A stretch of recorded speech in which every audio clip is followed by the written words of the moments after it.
Okay, good morning, Dixie. Can you please introduce yourself? Good morning. My name is Dixie Esrico. I'm single and I'm 36 years of age.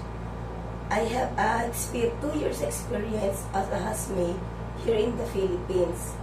And I do household chores like cleaning the house, washing clothes and ironing clothes. And I am taking care of child. Okay, so why do you want to work in Hong Kong? Because I want to earn money first to help my family and to give them a good future someday. Okay, so and how do you handle the kids? What are the important things that you need to do?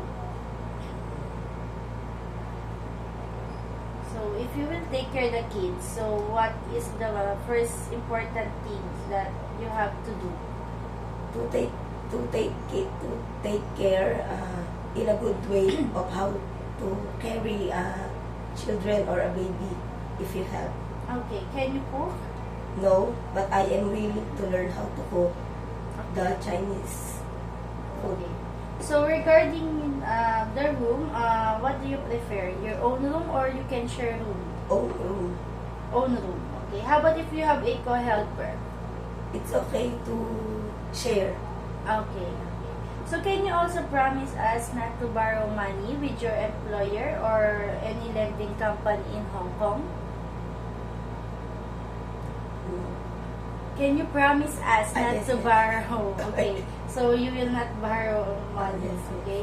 So message for your future employer. I promise to I give my best to work for your country if you given a chance.